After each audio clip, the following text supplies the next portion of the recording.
Good day, here are the headlines from the Philippine News Agency.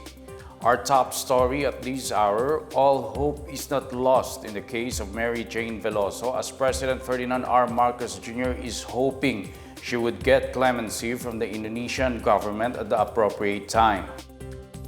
Marcos reported to Indonesian President Joko Widodo the progress of the case filed against her recruiters in the Philippines.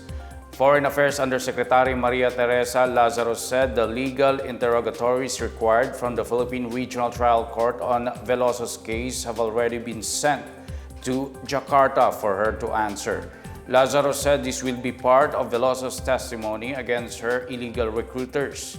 Meantime, the Philippine government will continuously exhaust all efforts to assist Veloso and her family. Veloso was arrested in 2010 after Indonesian authorities found 2.6 kilograms of heroin in her suitcase and was then sentenced to death.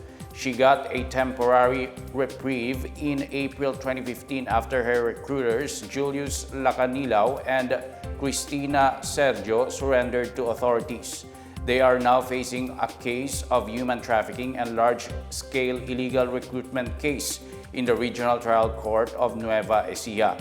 Last Christmas, Veloso spent some time with their family through the assistance of the Department of Foreign Affairs and the Philippine Embassy in Jakarta.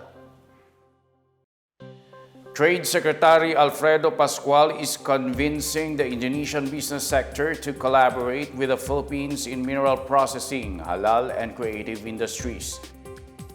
Pascual engaged Indonesian businessmen who are part of President Joko Widodo's delegation at the joint Philippines-Indonesia Roundtable meeting on Wednesday.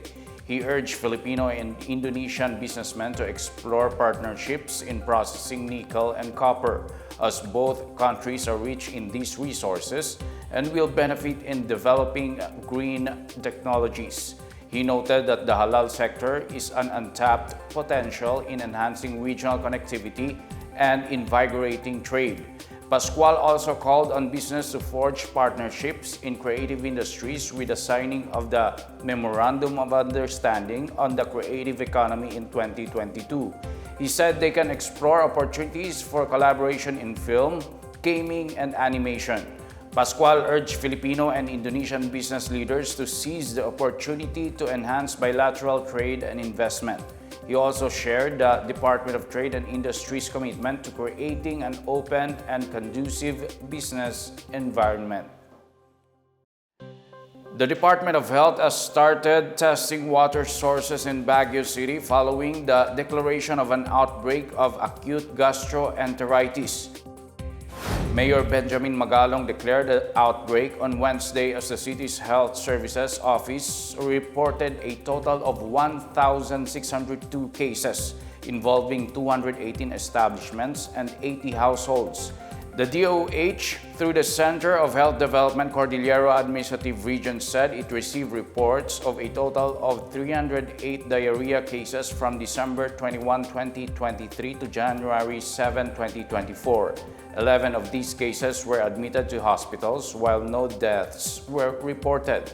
The city's Sanitation Division has gathered water samples from different sources as health authorities look at water contamination as the cause of the outbreak.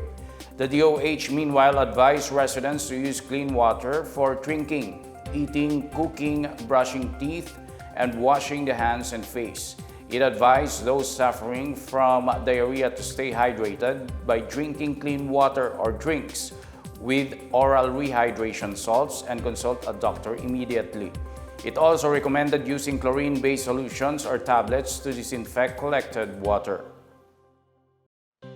Senators slammed the National Grid Corporation of the Philippines for asserting that the grid was in a normal state before and during the massive power outage that affected Panay Island and other parts of Western Visayas.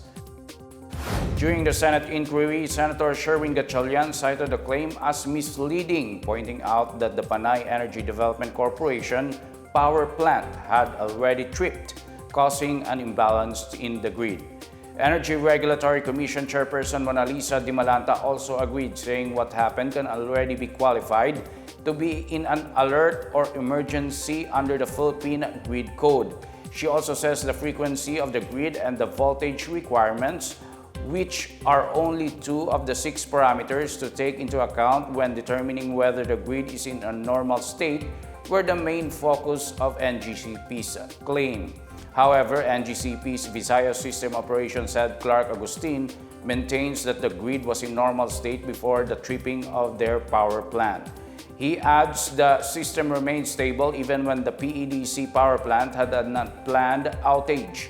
Senate Energy Committee Chairperson Rafi Tulfo was annoyed by Agustin's statements, saying NGCP should have done something when the Panay power plant shut down. Meanwhile, Senator Chis Escudero raised the need to have the Philippine Grid Code reviewed to prevent similar incidents from happening. Local officials from Western Visayas were also present during the inquiry, want to hold NGCP accountable by paying their billions of economic losses during the massive power outage. The Council for the Welfare of Children vowed to collaborate closely with other governmental organizations such as the National Bureau of Investigation and the Philippine National Police to combat online child sexual abuse and exploitation. In an interview, CWC Executive Director Undersecretary Angelo Tapales said there are more than 19,000 cases of violence against children and other child rights violations reported by the PNP Women and Children Protection Center in 2022.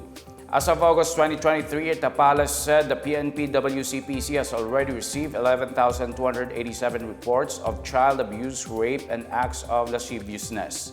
This year, Tapales said that CWC will be more proactive in working closely with authorities to curb the rising number of cases.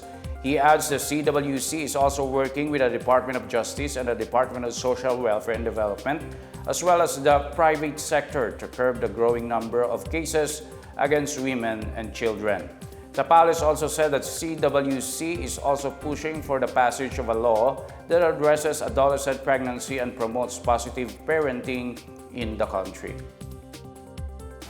And that's the latest and the biggest stories on the Pna Headlines. For more news updates, please visit our website pna.gov.ph or our Facebook and X account, Philippine News Agency. The Pna Headlines is also streamed via the Servicio Facebook page. You may also watch the Pna Headlines through the Philippine News Agency's YouTube account via the News and Information Bureau website nib.gov.ph under Pna News, or on the Facebook page of the Presidential Communications Office or PCO. I am Wilnard Baselonia and this is the Pna Headlines, bringing stories that unite the nation.